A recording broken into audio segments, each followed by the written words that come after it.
Hello guys, welcome back to our cooking in a mall. Sira ako luto ah. So, anong luto yung... What you're cooking today?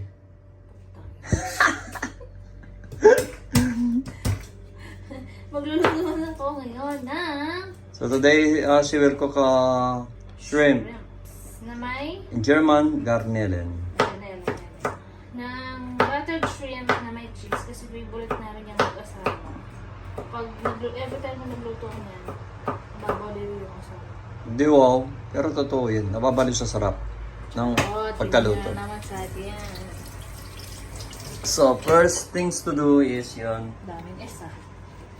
Iniwa niya yung bawang mga kamay friends. First, And then, yung ilalagay niya ba? Eden, baka naman. Tsaka keso. yeah, baka naman. Yeah. At saka puro keso. At saka yan.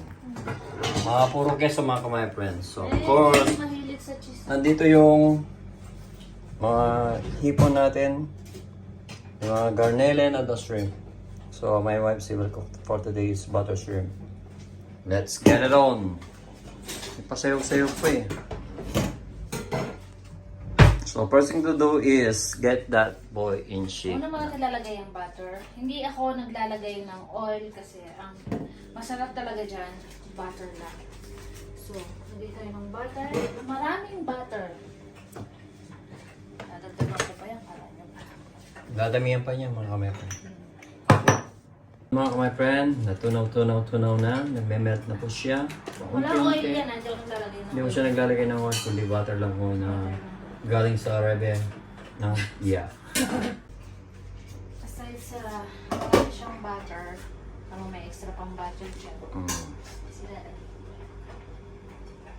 sarap kasi dyan, butter, and then, cheese. So, ang gusto namin yung kasama. Kulang. Ano magsasot? Diba? Isasotay lang natin yung garlic. Garlic ba to? Bobo. Naman. Nabuntang. Ay, charot lang yun naman. Mawala. Kami lang kailangan talaga yung ano, hindi palaging serious kami mag-asawa. Minsan, kami nga dalawa may isa nagbabaliw-baliwan na kami. Kung mapapanood nyo sa mga sa Facebook namin doon, sa TikTok namin yung mga ginagawa namin.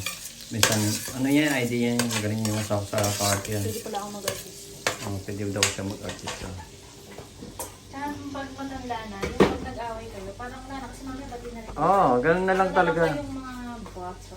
Bata. Normal na yun, hindi na pwede yung pag nag-away kayo, alis ka doon, ano ba, ire? Oo. Dami sa pag nababasa.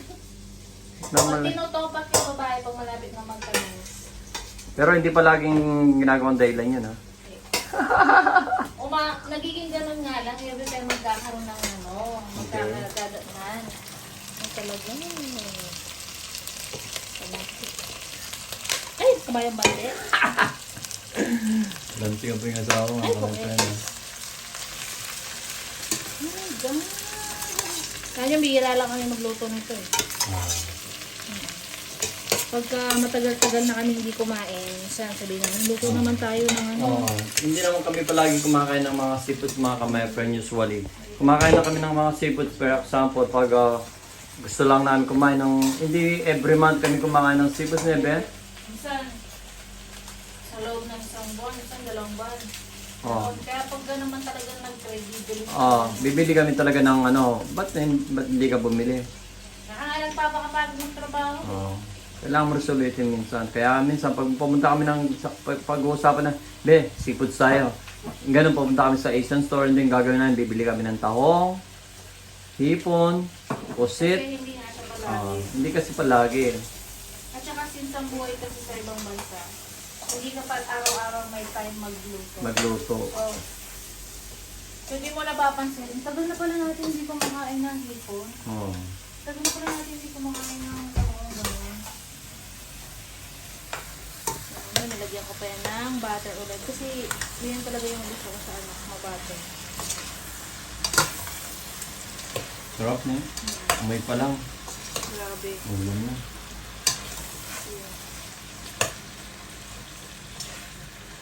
Kaya talagang pang-isipan namin yan, bili tayo. Kasi dito, basta pag abroad ka, mabilisan lagi.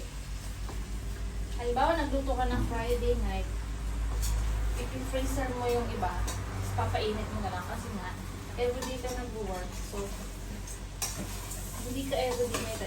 Pag nagluto ka, parang kailangan mong maligo. Oo, totoo yan. Kaya kami dalawa niya maliligo mamaya. Mga ngamoy ka talaga. Sa trend pa lang, pagpasok mo kami na amoy mo yung sarili mo. Kasi makapit siya. Kaya pag winter, hindi uso everyday ligo dito. Oo. Katawan o buhok, hindi. Sarap mo. Lalagyan pa naman yan, mga my friend. Cheese. Lalagyan pa niya ang ganito. Sarap na. Oo. Super. Dali naman yan. Tataba naman yung chocolate. Busog mats na naman to. Talaga yung pinapakain ko sa atin naman. Siyempre, dahil everyday pagulo. Pero pang ito kung may Sprite, no? Oo. Talagang lang ako. May sayang na, Ben? Oo naman. Ikaw pa. Na-achieve na natin yung kulay na gusto natin. Achieve na talaga yung kulay na wala pang kiss yan, ha? Grabe.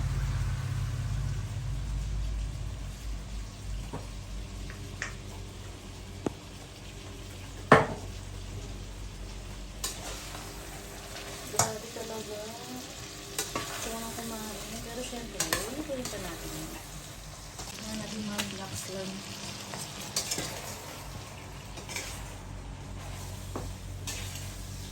So, ready na you. Lagay na natin yung chest.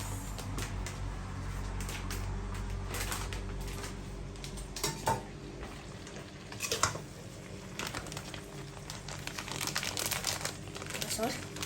Tinatakpan niya yung ano, paano maano. Ay, sorry. Takpan. Woo. Hindi kasi ako mahilig sa cheese.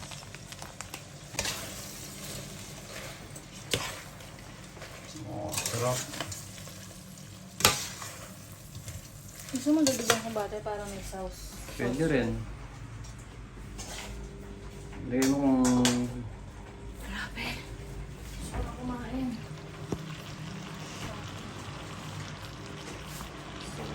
pa niya ng butter Kasi para magka-sauce siya.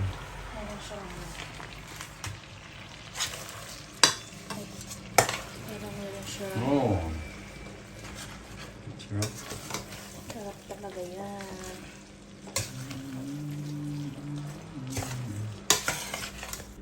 Luto na ang jipon. So, saan ba yung jipon mo? Tayo lalafang na naman. Sarap nito. Sarap ng dating niya. Magpi-plating na tayo. Okay. So, luto na po ang ating buttered shrimp with cheese. Kailangan na natin pakainin ng ating Boss. aking asawa pala. Oh, kakita niyo ba yan? Wow. Oh my God. Yung reaction ng mukha mo, talagang gutom na gutom. Sarap na sarap ka. Siyempre, may cheese ba naman? Mahilig kasi yung asawa ko sa cheese mga kamay friend. Oo. Mga lala niya yung pizza niya ito. Break time mamay. Mamaya yun, Marians.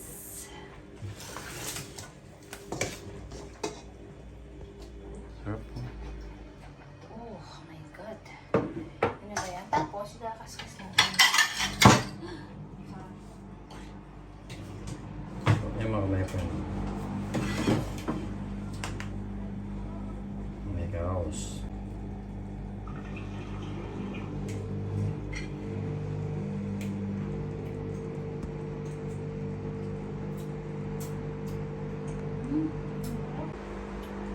Usahin mo? Sure. Sarap ba? Masarap yung asawa. Sexy ka. Kasi nang asawa ba? Kasi daw niya. Si Pilay. Ano tapa? Ay. Ano ba? Ang sarap? Ano kaya? Yan, Mamayang gabi. So, let's go. Let's eat. Mamaya. Naglalaba yung sawa ko. Kaya ako pala. Kaya makalat. Lalaba. So, kaka na si Pilay. Dami namin mga kamayroon, pasensya na kayo makalat ha. Kasi nag-ayos kami ng mga Christmas decoration namin. At nag-ano pa si Iban eh.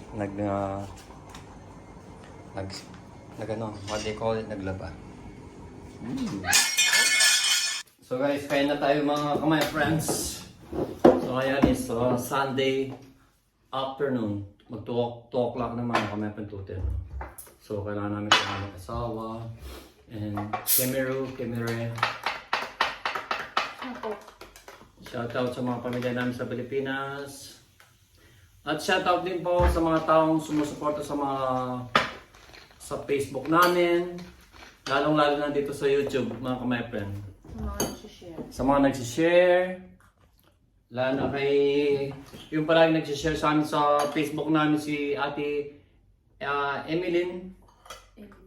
Emily ba yun? Okay, check ko nga. Palagi siyang nag-share sa amin sa mga Facebook namin mga kamay. Sinishare niya palagi mga Facebook namin.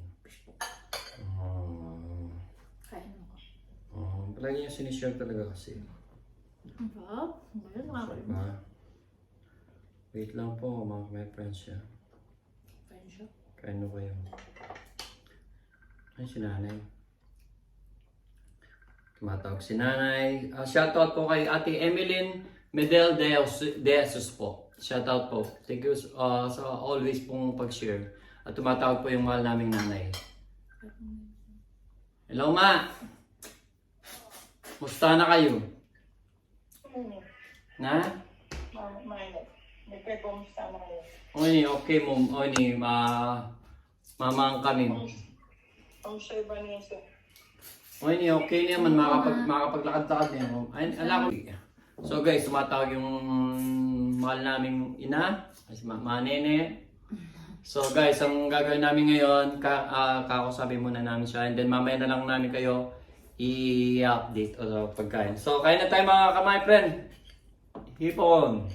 Luto ni Banet. So hanggang dito na lang mga kamay friend niya. Mamaya na lang. Kita-kitsa lang tayo mamaya. Kakausapin muna namin yung mahal kong nanay. Love you all. See you later.